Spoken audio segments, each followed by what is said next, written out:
So hello friends, स्वागत है आपका आपके चैनल फार्मेशन में। तो आज से हम लोग स्टार्ट कर रहे हैं हमारा बी फार्म 6 सेमेस्टर का सिलेबस।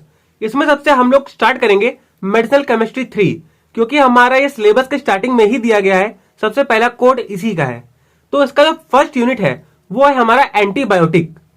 अब एंटीबायोटिक क्या होता है?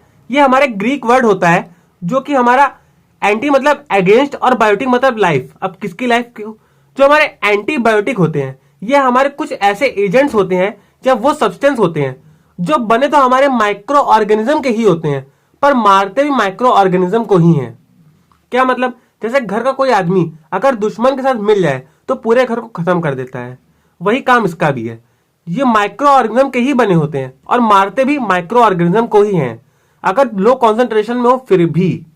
ठीक है।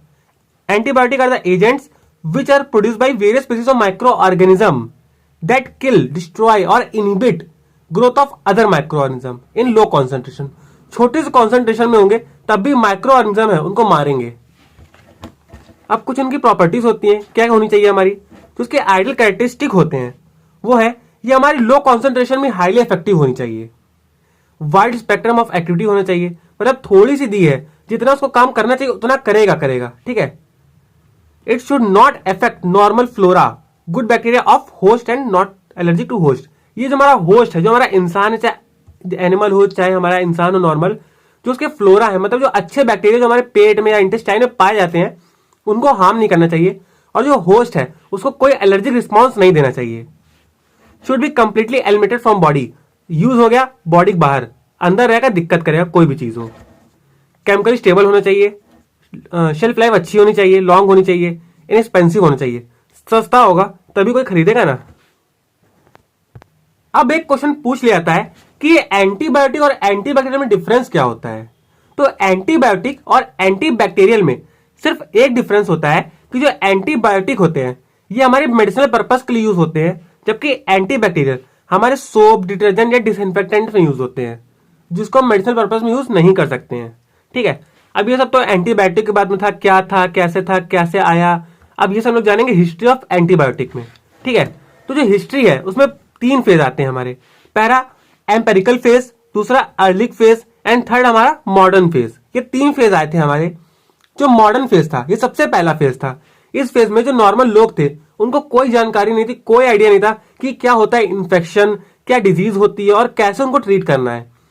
ठीक है। तो जो उसमें लोग होते थे नॉर्मल, जो चाइनीज लोग होते थे वो कर्ड का यूज करते थे, जो हिंदू होते थे वो चालमोग्रा ऑयल या सिंकोना बार का यूज कर लेते थे, जिससे इन्फेक्शन में ट्रीटमेंट होता था। अर्लिक फेज, इसके बाद अर्लिक फेज आया जब लोगों को थोड़ा नॉलेज आ गया कि हाँ इन्फेक्शन नाम की कोई चीज होती है, उसको ट्रीट किया जा सकता है।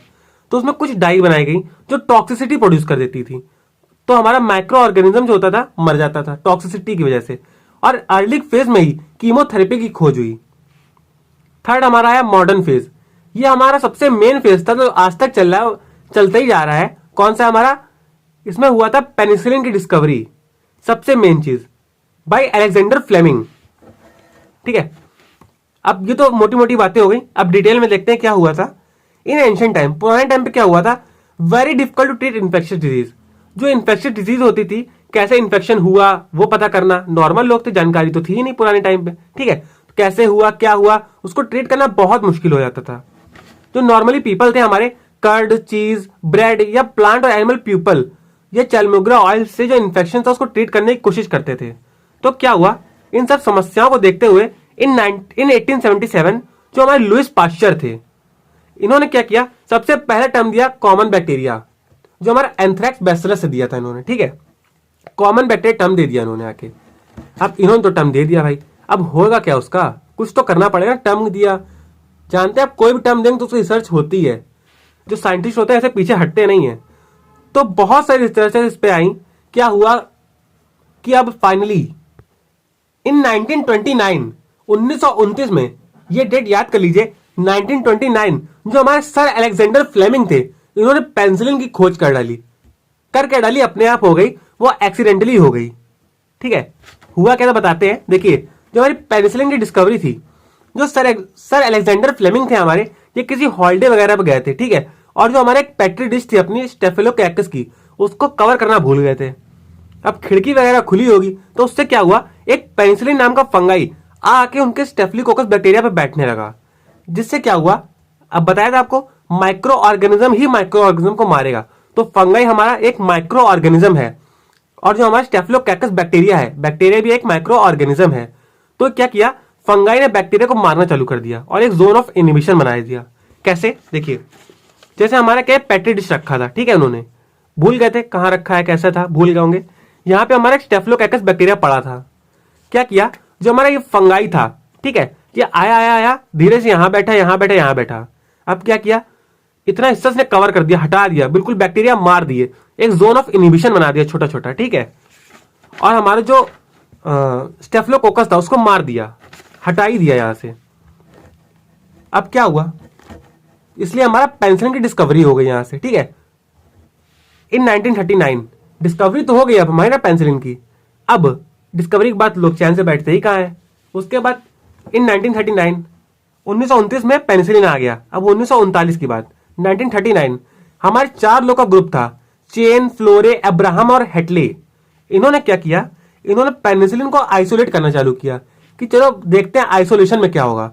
और फाइनली इनको लगभग से लगभग 1941 में एक हमारा पेनिसिलिन मिला जिसको हम लोग क्लिनिकली यूज कर सकते हैं, ठीक है। 10 साल रिसर्च करी और 2 साल लग गए उनको क्लिनिकली लाने में, ठीक है।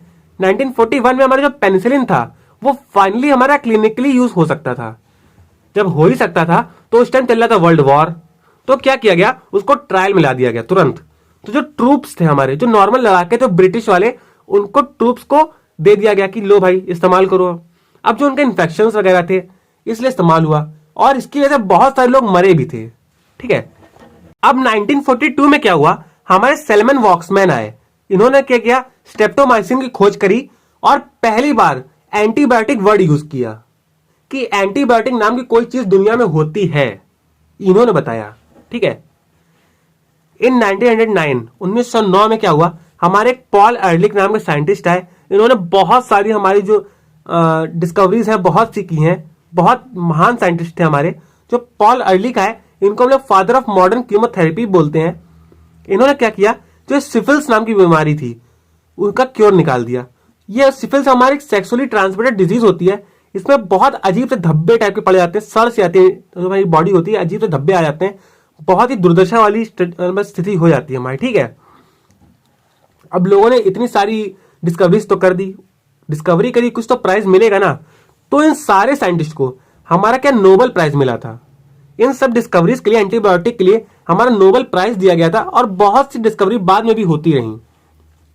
तो ये था आज का वीडियो। आगे ऐसे वीडियोस के आगे का वीडियो हम लोग लाते रहेंगे, जल्दी से ही लाएंगे।